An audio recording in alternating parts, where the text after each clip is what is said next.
Guys, welcome to our channel the tech Sourav. তো গাইস, আজকে আমরা আরও একটি ভিডিও নিয়ে চলে এসেছি গুগল ফোনের। তো আজকের ভিডিওতে আমরা দেখব গুগল ফোনের যে আমরা রেকর্ডিংগুলো করি, কল রেকর্ডিংগুলো গুগল ফোন দিয়ে।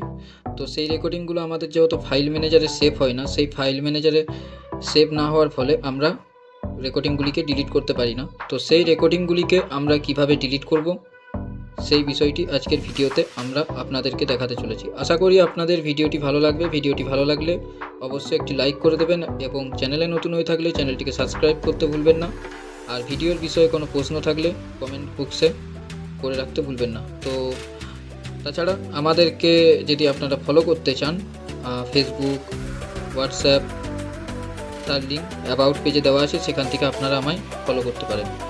তো চলুন আমরা আর কথা না বাড়িয়ে শুরু করে ফেলি। তো আমরা গুগল ফোন অ্যাপ্লিকেশনটিকে ওপেন করি। তো ওপেন করার পর আমরা এখান থেকে মোর অপশনে চলে যাব। ওপরে কোনারে মোর অপশন। তো মোর অপশনে যাওয়ার পর আমরা এখান থেকে সেটিংসে যাব। সেটিংসে যাওয়ার পর গাইস আমরা সোয়াইপ করে যাব।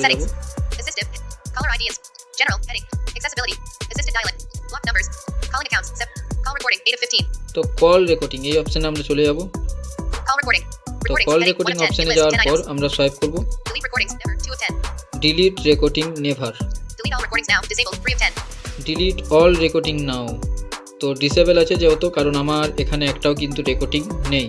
থাকলে এখানে ডিলিট রেকর্ডিং নাও বাটন থাকতো, সেখান আমরা যদি এখানে ক্লিক করে দিতাম তাহলে কিন্তু আমাদের যে রেকর্ডিংগুলো আমরা গুগল ফোন দিয়ে করেছি সেই প্রত্যেকটা রেকর্ডিংই কিন্তু ডিলিট হয়ে যেত। Automatic call recording. তো এখানে তাছাড়া এখানে বেশ কিছু অপশন রয়েছে গাইস। যদি আপনারা এই অপশনটাকে অন করে রাখেন তো অটোমেটিকলি আননোন নাম্বার থেকে কল আসলে সেই কলটা রেকর্ড হবে। তো গাইস, এই অপশনগুলো আমরা অন্য কোনো সময় দেখব। তো আজকে যেটা দেখানোর, আশা করি আপনারা বুঝতে পেরেছেন কোথা থেকে আমরা কল রেকর্ডিংগুলোকে ডিলিট করব।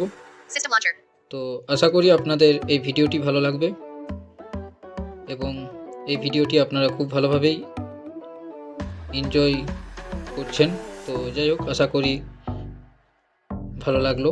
তো আজকে এ পর্যন্ত, দেখা হবে নতুন কোনো ইন্টারেস্টিং ভিডিওতে। আজকের মতো বিদায়। তবে গাইস, যাওয়ার আগে আরেকটা কথা বলে নেওয়া দরকার। আমরা এই গুগল ফোনের একটা প্লেলিস্ট ক্রিয়েট করব। সেই প্লেলিস্টের মধ্যে গুগল ফোন নিয়ে যতগুলো আমরা ভিডিও ক্রিয়েট করব প্রত্যেকটি ভিডিও কিন্তু সেই প্লেলিস্টে থাকবে। আপনারা আমার চ্যানেলে গিয়ে প্লেলিস্টে গিয়ে প্রত্যেকটা ভিডিও কিন্তু পরপর দেখতে পারবেন। তো চলুন, বিদায়।